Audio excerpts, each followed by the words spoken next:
when you are someone that's pursuing a dream and a goal, and it is the only thing that you're focused on, you are willing to sacrifice so much.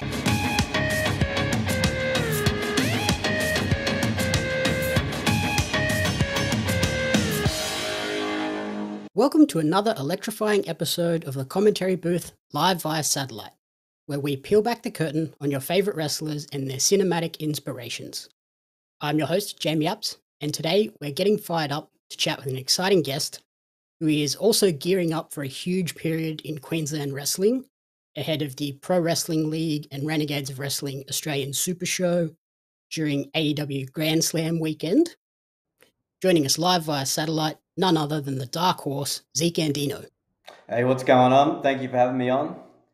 Yeah, not too much. Just it's currently pre-Christmas when we're recording, so it's a little bit of a hectic time period. Busy time of year, yeah. How's all the preparation and everything going for Grand Slam weekend?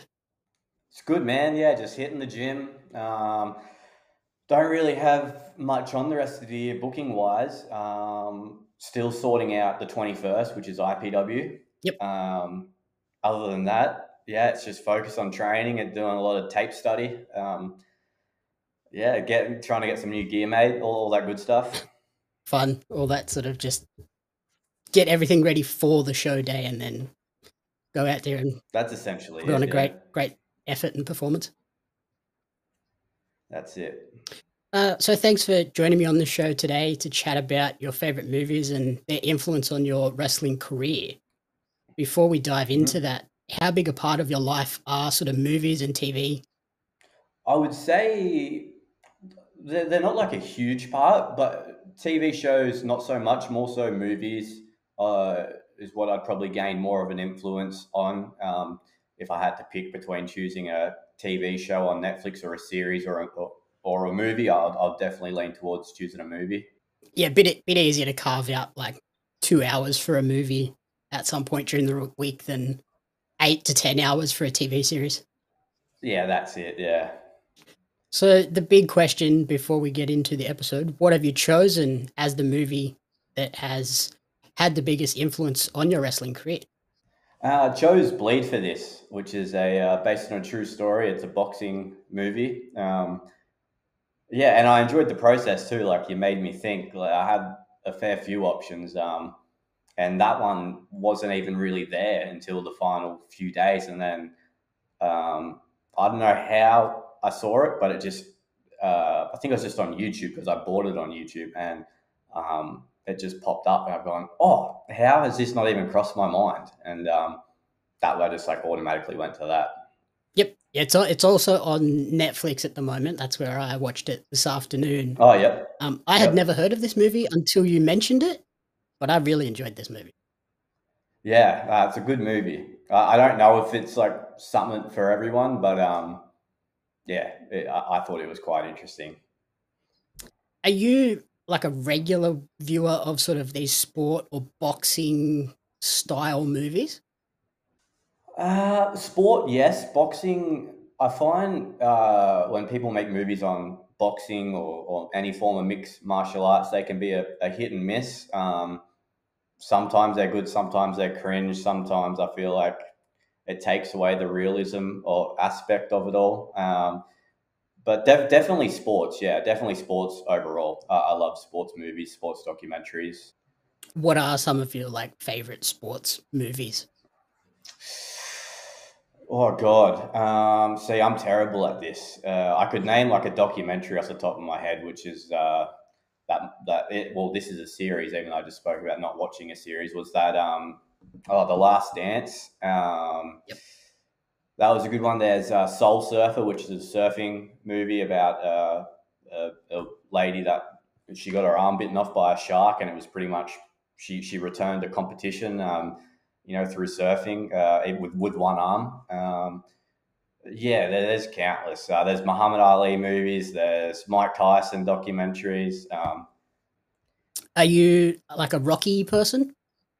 I haven't watched it in a long time. I don't mind it. Yeah, I probably enjoy watching motivational videos, like the edits over the movie. I remember the first time I ever did go to watch it. I was like 10 minutes in. I'm going, geez, this is slow. I haven't watched them all, and the first time I did watch it, the first time I went to watch it, I was like, I can't watch this, and so it wasn't until a while later I'm like, oh, I gotta at least watch the first Rocky, but it was so long ago now that I don't know, it's all a bit fuzzy. I just like watching the Instagram edits or the YouTube edits. Yeah, all the highlights and then like the motivational Yeah, text and stuff over the top. that's it. Have you watched them all? I've watched definitely the first three, and I've watched all of the Creed movies. I really enjoyed the Oh yeah, Creed. I like, yeah. Creed's another one that I enjoy watching. Yeah, I thought they were a great like return to the series with basically the Rocky story again, but with a different character. So that was pretty cool. Yes, yeah. So then, in terms of Bleed for this, what was it about this movie that you found so captivating, and what keeps you going back to it today? I guess like to summarize overall, it's that underdog sort of story where he's in this insane accident where he is given a choice whether you can either have neck fusion or some surgery like that where you're guaranteed to walk again, but you'll never box, or you take a risk of putting this halo on your head for 6 months. But if you slip or knock it, you're pretty much paralyzed. And so, yeah, it's either guaranteed walk and go on with your life, but you just don't box, or you take the risk of being paralyzed or like, severing your back. And the fact that he took that risk it was like an underdog story. It shows that heart, passion, and grit. He had like the cool like character at the beginning, like the trash talk and all that, and it was just kind of like a roller coaster where like, yeah, he has that charismatic character, and then he has this massive obstacle to overcome, and everyone loves an underdog. Like, I feel like in Australia though, like not to go on a tangent, you have there's the tall poppy syndrome where I see it in the UFC a lot, where they love the guy coming up, like the Aussie bloke or whoever it is, and then the moment that they reach the top and they are on another status, they just want to tear him down. But for this, like, to come back from what he came back from, Vinny, the boxer, it's unreal. Yeah, I thought it was a great like story, like especially the way that it's put together as well. Like you see him, he has his first loss, and you're like, oh, okay, there's like the setback, and now we're just going to go on like the typical Rocky training montage to get back to it. And he gets back to the top, and then the actual devastating thing happens, and it's like I said, it's a crazy car crash that wasn't even their fault. They were totally in the right, just driving along, and get head on by, I assume, someone that just fell asleep or was drunk or something coming back from a casino, but pretty intense. And that whole idea of like spinal fusion surgery, very like very familiar concept for people in the wrestling orbit, with people like Bryan Danielson, Edge, most recently Yep. Steph DeLander, all having that surgery. And yeah, like when especially Danielson and Edge, when they got it that was the end of their career. It was get this surgery, but you can never step back in the ring. Yeah. Yep. And that's I mean what I love about those people, especially Danielson. Like, he'd have to be one of my favorites of all time. It's just when you love something so much and you're not willing to let it go, even if it is, 4, 5, 6 years down the track, or for Edge, what was it 9 or 10 years or 11 years later, like that. It's just that heart and determination that's I don't know. Yeah, it's just a different level of person, like, because especially boxing, like to break your neck or whatever Vinny's like official diagnosis was, to go back and box and like cop blows to that. A training camp in itself is hard enough, for 3 months or whatever it is. Like, yeah, they're just a different breed. That these people. Yeah, and they kind of even show that in this movie too, where he's finally healed from the neck injury, comes back to train, and all of his like fellow boxers in his gym nobody even wants to spar with him because nobody wants to be that guy that takes out the guy in their gym. Yeah, yeah. Have you ever had to overcome like any major injuries in wrestling? Touch wood. Nah, yeah, pretty touch wood. Like you have the niggles and all that, but nothing to that extent. Like you have stuff that might keep you out for 4 weeks or 6 weeks, but nothing like that. Yeah. Yeah, And that's then when I did, I had like a little hernia, and that was in COVID, so shows weren't even going on then. So it's not like I had to miss anything, you know. it's like yeah, like if you're gonna get injured, that's the time to get injured. That yeah, yeah. Um, did you realize that this movie is based on a true story? I had no idea. Only because I'd recently, before watching it for the first time, I'd seen edits and all that, and I liked the actor that was playing Vinny, and I was like, "Oh, this is cool." So then, when I did research on it, and I found out it was based on a true story, that's when I thought it was nuts because you see the actor Vinny like in the Halo, and he's come back from this boxing thing. I'm like, "Oh, that's like a unique sort of like movie." And then you find out it's based on a true story, and like, there's no way someone was in this state, in this crazy accident, and they've got this halo on. There's no way that they've come back to boxing, and well, I was wrong. Yeah, yeah, like you wouldn't think like personally you would want to put yourself back in that situation, or then like, or your family and friends either. Like you would think there'd be people stepping in, being like, "This is not worth it at all." Yeah, and he did have that in the movie with his coach and even his father.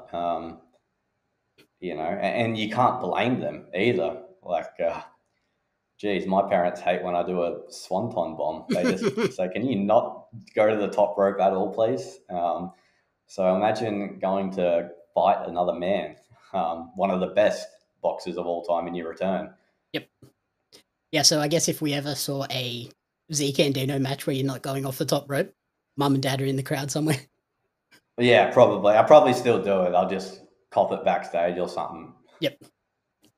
And yeah, I love that idea of with that injury, and you said he gets that choice of neck fusion or getting this halo.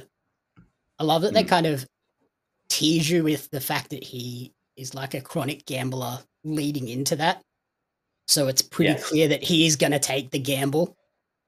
Yeah, and when he's like on that bed and they're giving him the option, he's just like, "Well, I don't have a like. What's the point of life, anyways?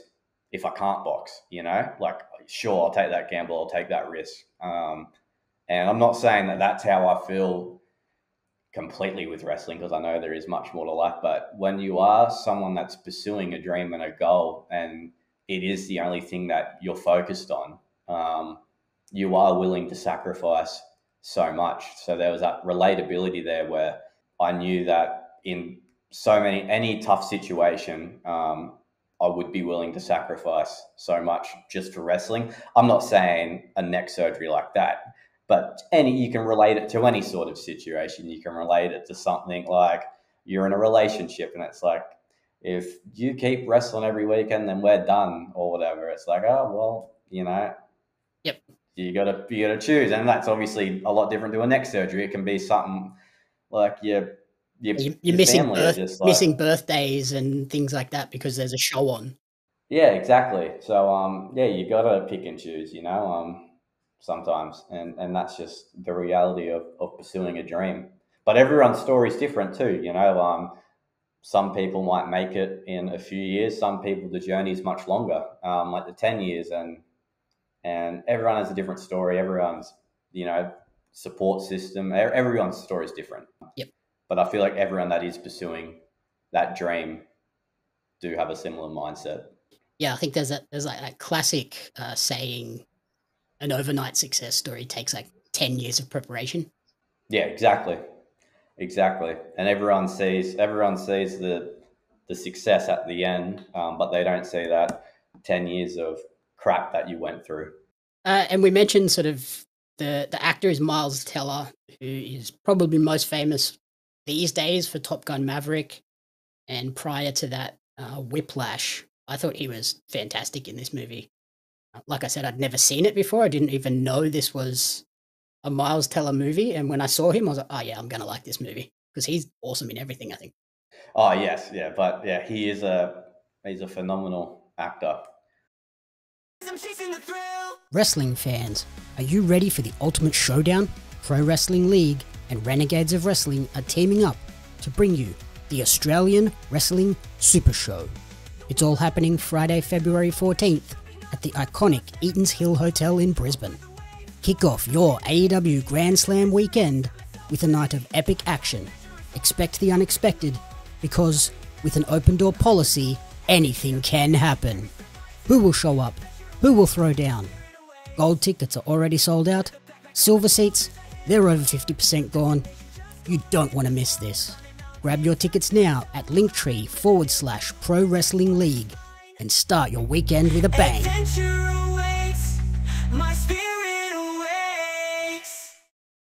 At the end of the movie, by the time we get to the conclusion, he has become a champion across 3 weight classes. You yourself have sort of won multiple titles around Queensland and throughout wrestling. Is that sort of another motivating factor of, hey, like in this movie, the key message, I guess, is that success is simple. You just have to keep doing it. Yeah, no, that's it.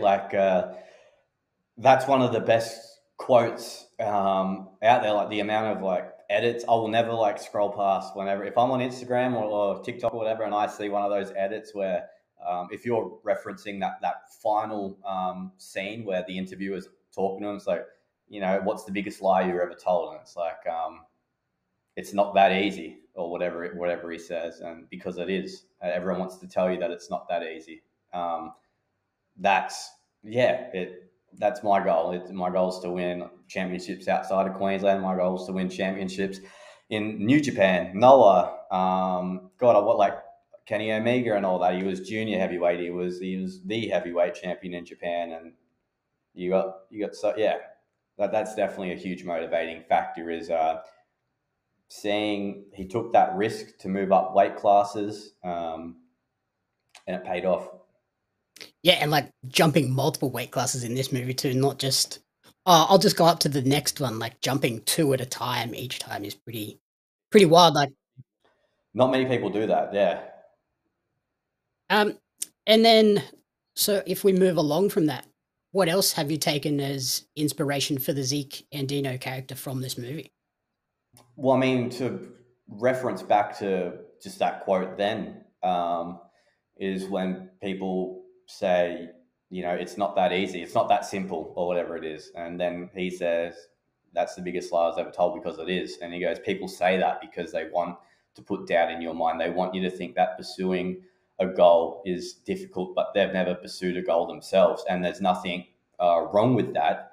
They just don't know what it takes." So that's something I've taken into consideration, because some people, they do have your genuine best interest, where it's like, hey man, like you should maybe get that back up. When I was in my earlier 20s, it's like, go to uni, like what, it's not going to hurt going to university. And then in my mind, it's like, well, that means I'm getting a plan B, and the thought of a plan B in general means I don't believe in my plan A, which is becoming a professional wrestler.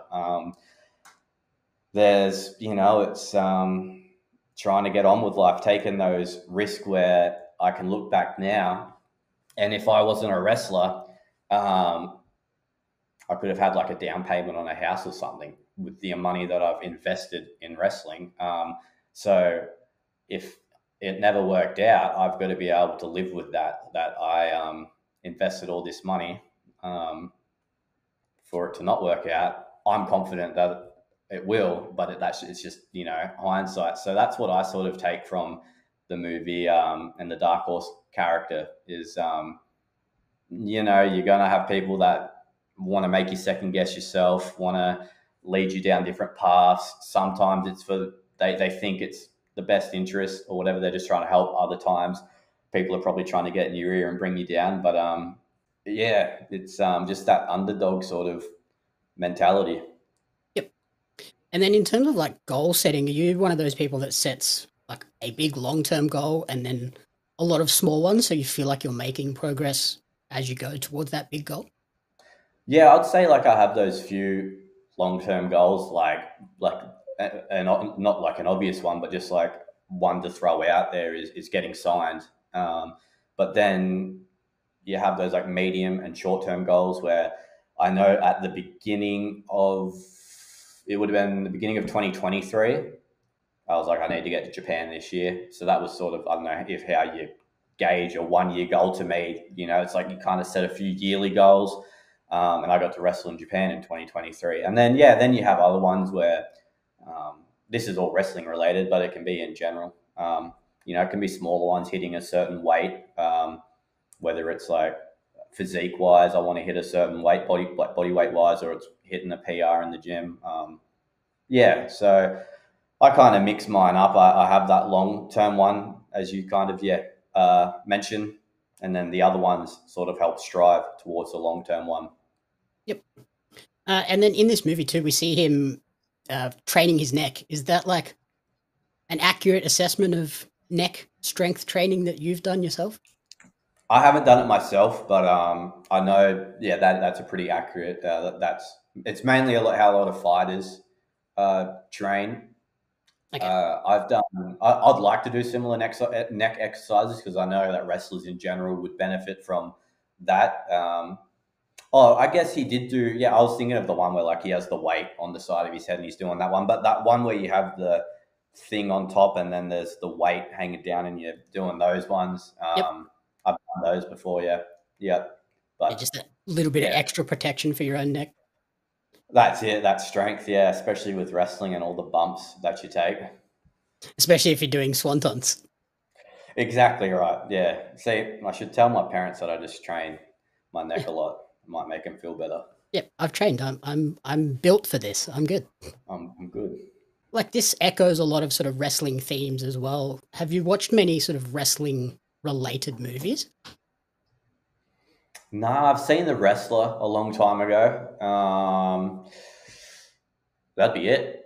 I watched a bit of The Rock's, Young Rock, but I can't Yep. say I've watched movie wise. I haven't watched many wrestling movies. Only The Wrestler, I believe. Yeah, that's a good one. If you get a chance, definitely check out the Iron Claw as well. It's a very Oh sad yes, one, sorry. but it is very good. No, I've seen. Yes, I have seen the Iron Claw. That was a. I like that movie a lot. Yeah, that was a good one. And you're also like an MMA fan as well. Are you sort of looking forward to uh, Dwayne Johnson's next movie, Smashing Machine, where he plays Mark Kerr? Yeah, I don't know too much about him because I know that he was like a badass and you know a pretty gnarly fighter, but I can't say I know too much about him. But yeah, I'm keen to watch it. I saw some like snippets of how they dressed The Rock up, and it looked pretty interesting. Yeah, it's definitely high up on my anticipated list for 2025. Yeah. When we were talking before this episode, you were saying that there's some documentaries as well that you're interested in and sort of taken some inspiration from. What ones have you looked at in particular for the Zeke Andino character? Love the Seth Rollins redesign, rebuild, reclaim. Echoes this movie kind of. Yeah, it's you know, the comeback, and then the other ones were like I love Daniel Bryan's WWE. Geez, he had a documentary ages ago which I haven't seen in a while, but just I love him and I love his story. Jeff Hardy has a documentary on the WWE network from it was like way before like he even returned to WWE at Mania all those years ago. Yeah, and Edge and Triple H both have good ones. I don't think Triple H's was had like injuries or adversity. It was more so a documentary. Edge's I was confused on, but I liked Seth's one because like yeah, it's someone that's overcoming adversity. They show this person pursuing their childhood dream, achieving the childhood dream, making it to the WWE, becoming a champion. They're at the top of the world, the top of the mountain. It gets, you know, it comes crashing down, and they have that adversity, and they've got to overcome something. And I just feel like It's just a relatable sort of thing where how can you not want to root for the guy that is such a hard worker and is just trying to get back to do something he loves? Yeah, and I love like a lot of these wrestling documentaries and stuff. They show just how determined these guys are, like particularly that Seth one and the Danielson one, of how determined they are to come back better than they were when they got the injury. Like that's always pretty crazy to me. And like John Cena as well, when he had Oh, that major injury and when he came back better and quicker than anybody ever anticipated for that crazy Royal Rumble return. yeah, yeah. I feel like I don't know, I could be completely wrong, and I'll probably think back and be like, "Oh, this was stupid." But like when you're at my sort of level, it's devastating when you have an injury. I had a friend who I met in Japan. He lives over in the UK, um, and he did his knee, and that's devastating because at this age we're trying to break out, and we're trying to get noticed, and he was out for 9 months or something, and Yeah, basically reset back to square one. oh, it's woeful, and like he's like full on that like Triple H like 2002 like grind, just like getting back to like better than ever. And I think he is returning soon, but I just feel like that's devastating. But then it's got to be equally as bad when you are in the you are the WWE champion, you're at the top of the mountain, you're making millions of dollars, main eventing every night, and then that just comes crushing down like that. Like people could probably be like, oh yeah, but he's a millionaire and he has. It's like, well, geez, like that's just been taken. Like he something he's worked towards for 12 plus years or even longer has just been ripped from him, and you're in one of the most cutthroat businesses where you can just be forgotten about. Yeah, you can rehab and come back better than ever in 7, 8, 9 months, but some new young gun could take your spot, and the booker can just be like, whoever it is, well, it was Vince McMahon at the time, but you know, whoever it is in whatever company, be like, oh, like that's awesome, you're back, but we've got Johnny over here who the crowd love, and it can just turn to shit, you know. So I think it's equally as bad. So Yeah, you can never like guarantee that you're going to come back to the spot that you had. Like you could, like you said, just be totally overlooked. And like even those guys are like traveling every week to have that injury, and then you're just at home for months on end. Has to be the strangest feeling in the world. yeah, it would be like yeah, I don't think when you're in it, you don't really realize it. You're in it, whether that's whatever you're doing in life, whether that's just your 9 to 5, but you're in your 9 to 5, and then you go from work to the gym, and then gym to cooking, and then the moment that something happens, whether you have surgery or you get sick, and that gets taken away from you, like if you just sit back and think in general, like yeah, it does throw a spanner in the works, and it feels so foreign, like. Yeah, so for something as crazy as that, where they are on the road 5 days a week and getting these mad adrenaline rushes every single night to just sitting at home playing Xbox. Yeah, you're going through all of the physical torture of like pushing your body for this rehab, but then you've got also Mm. that mental game of like, I don't know what to do with myself now. Yeah. And then, like, as an Australian independent wrestler, do you feel like these documentaries are a great sort of insight into maybe like a way to pick the brain of veterans that obviously we don't get as much here compared to independent wrestlers in the States are kind of sharing locker rooms with veterans and people that have been to the top of wrestling kind of every week. But here we might get an international might come down once or twice a year. I think so, yeah, because you're getting an insight to their mindset, just like what you sort of touched on a few moments ago, where you do get to see what these top tier athletes' mindset are. Yeah, I do think it's a good way to get a good feel because you're also seeing the real side to them. You know, you only see for 5 to 15 minutes on Monday Night Raw who their character is, but you never get to see who they are. And nowadays, when they do podcasts and all that, it's a lot less. It's a lot more laid back, and you do sort of see their personal side a bit more. Not many people stick in that character that they have on TV, but yeah, growing up watching these documentaries, it's like, oh, this is what it takes to get to the top and all that sort of stuff.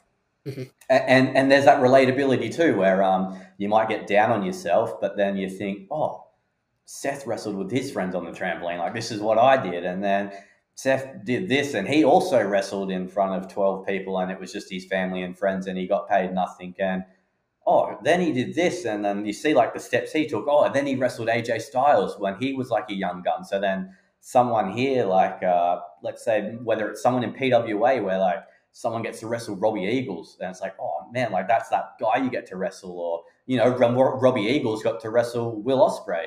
And then you get the speech from Will Ospreay, and Will Ospreay puts Robbie over, and then Rob. Next thing you know, Robbie's in Japan. So then next thing you know, Seth's in Ring of Honor, and it's there's a lot of relatability there. Yeah, Yeah, it's kind of just like it's in wrestling. It can just be that one thing, just that one moment can change your entire life.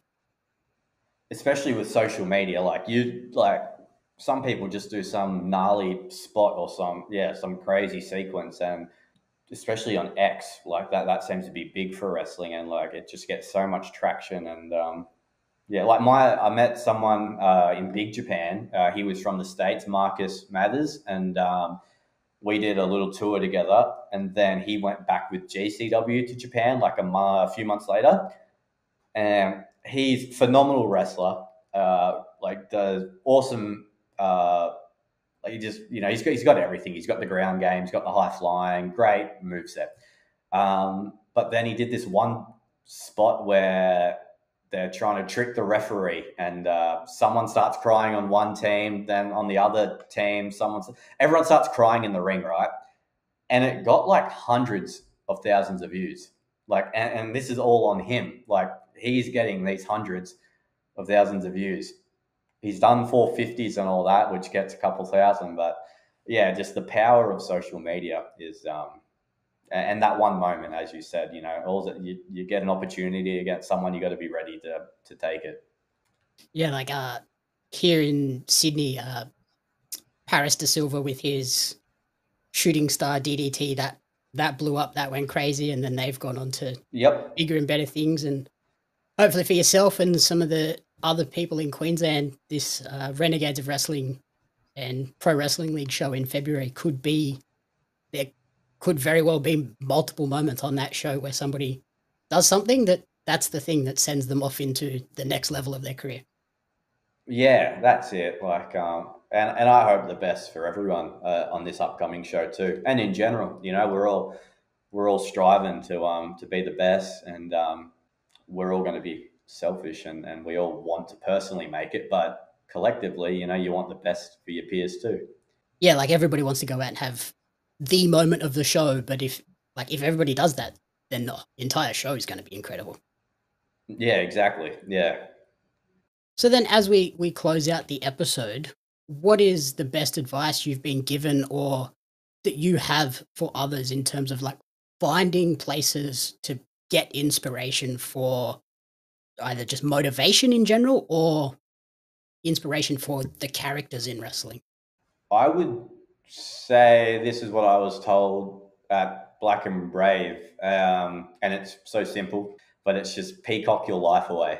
And so that was when Seth started to wear these outlandish sort of clothes and all that. It's very different to the architect and who he was pre-architect. In Ring of Honor, it was the black trunks, the black kick pads, and then obviously he went down this path, which I believe Becky helped him out with, and it was like a similar conversation I got to have with her. I was like, oh, like you dyed your hair orange and you've gone all out, and you've done this, and it's just try it. It's so basic, it's so cliche, but just try it, and if it doesn't work, try something else. And but those like words like peacock your life away, I've gone, oh, that's true. Like, go and wear outlandish gear, or don't. Like, you don't have to be colorful, just go and try new things.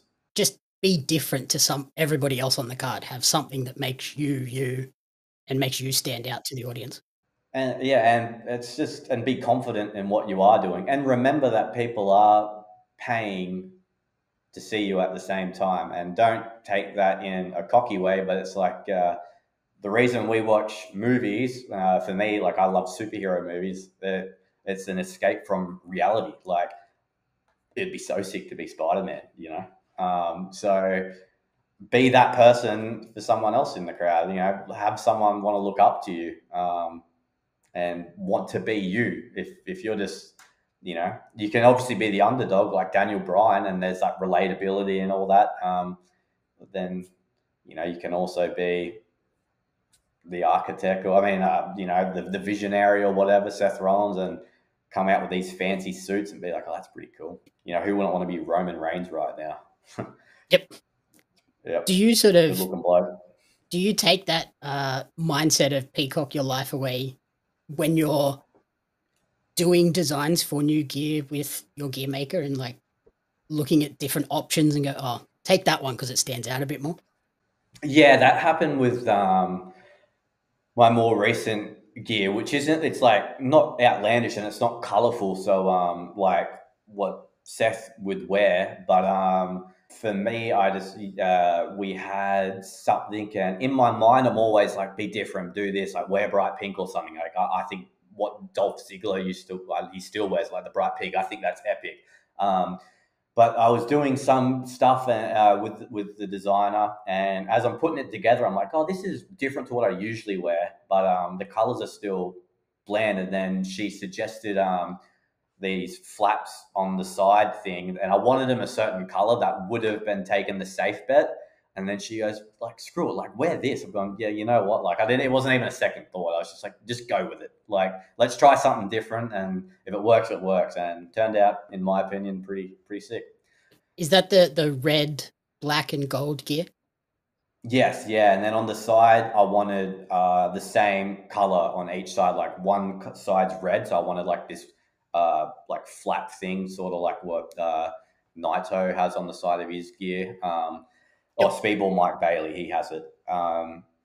I wanted, yeah, one of the flaps to be red, one of them to be black with like a little pattern on it, and then she had this like cool fabric, and she was, oh, this gives like a gladiator look, and it was like, although I said yes, right, I'm like, yeah, screw it. Like there was that thought in my mind. I'm like, Oh god, is this going to work? yeah, and I think it did, yeah. Yeah, I think that gear is awesome. So well done Yeah. on making that bold choice. Thank you.